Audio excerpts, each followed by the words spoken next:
We're back with another beer review. This will be number 2 for the night, but you probably won't see this one until a bit later, whether that makes sense, because not really, because it's all just on YouTube, so it doesn't really matter when you see it.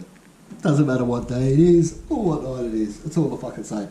But anyway, this one is from the Wayward Brewing Co. They're another brewery like in the Marrickville area. It's a special edition. It's called the Dad Rock Imperial IPA. Turned up West Coast IPA, they say on the can. It's their 7th birthday release. So they must have been brewing for 7 years.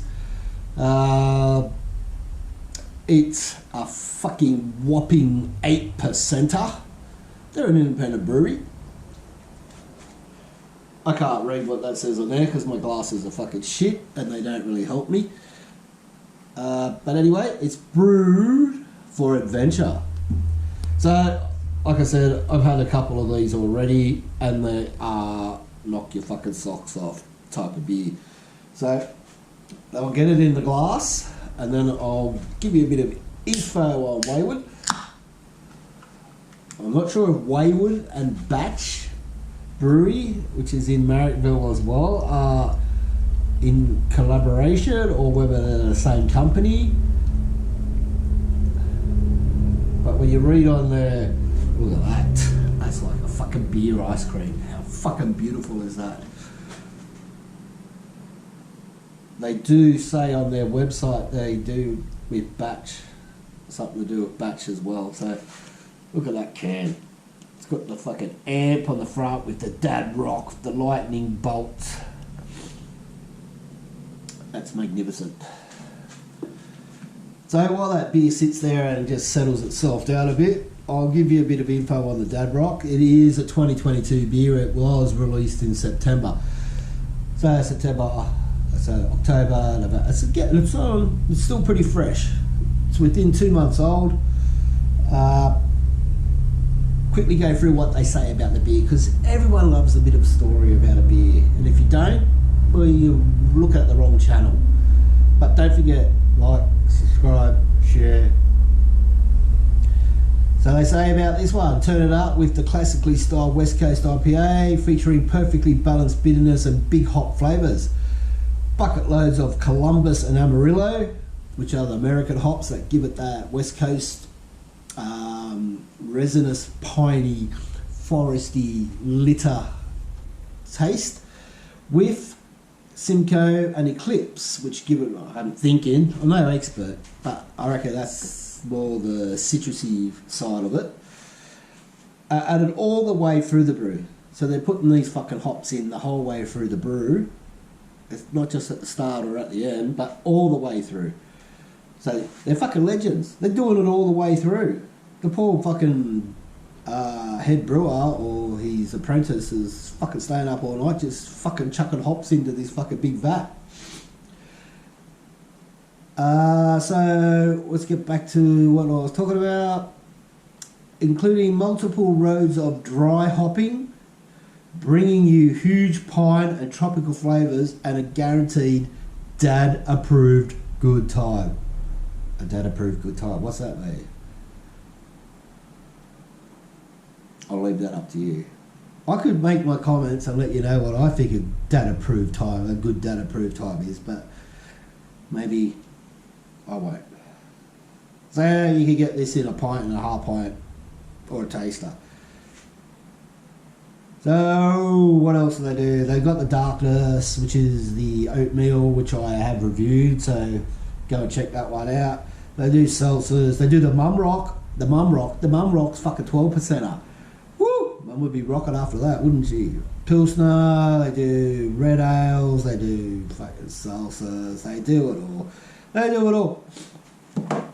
But while we're going on about these breweries in Marrickville, I want to do something with all my mates. If you're watching it, let's make this happen.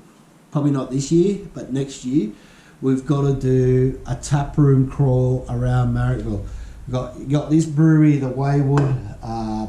You've got Batch Brewery.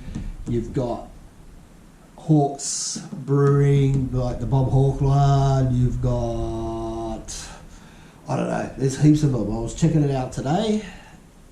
We've got to do it. We've got to do a tap room pub crawl one Saturday afternoon or something. Maybe we do it in February or March next year. If you want to do it, leave a comment. Let's get this thing organised and happening. Because anyway, this beer is ready to go. We'll give it a smell.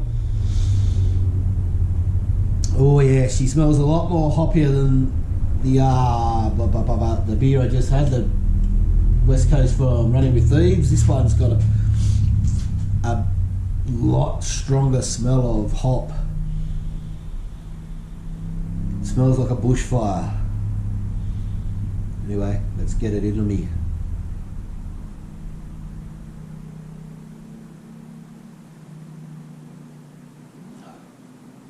Wow. Wow. That's fucking boozy and bitter. If that's an IBU of 60, this would have to be an IBU of 60,000 million. It is so bitter. With all those hops just been thrown in the whole way through the brewing process, it's got to be bitter.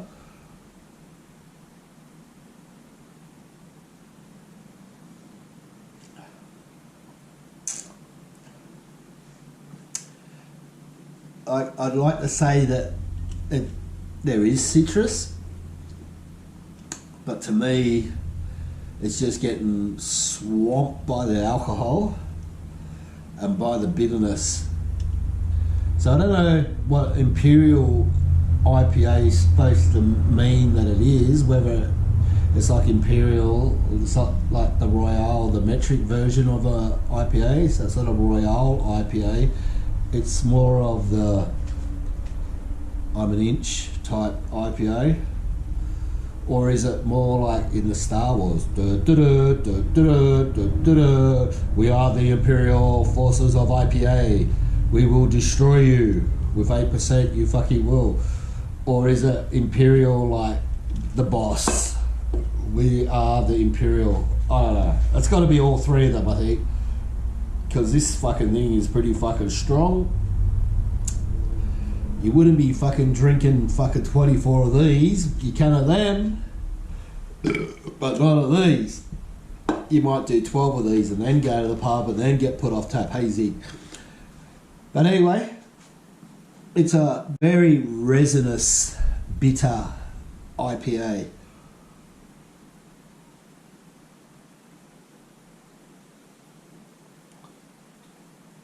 Mate, it's the sort of beer you could do on a Sunday arvo.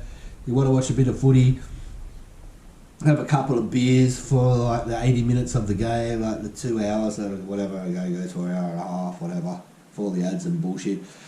This would be pretty good just to sit back and watch the Eels get flogged by someone, by a dolphin. I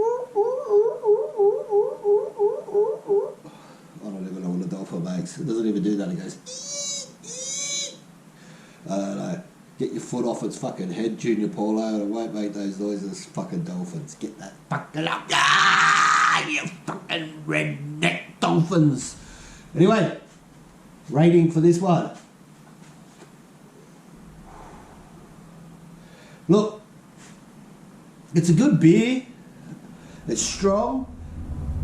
It's got a fucking pack full of fucking flavour, like pine flavour and forest flavour and deep fucking gut-wrenching flavour. It's not panty fucking citrusy. So for that reason, I'm going to give it 4.123456789 out of 5. I would like to send it, but I've drank too many of them tonight, and I reckon if I send this, I'm going to spew in front of the camera, and no one wants to see that. Plus, it's only 9:15, and I've still got half a bottle of Jim Beam Dairy. So until next time, fucking send it.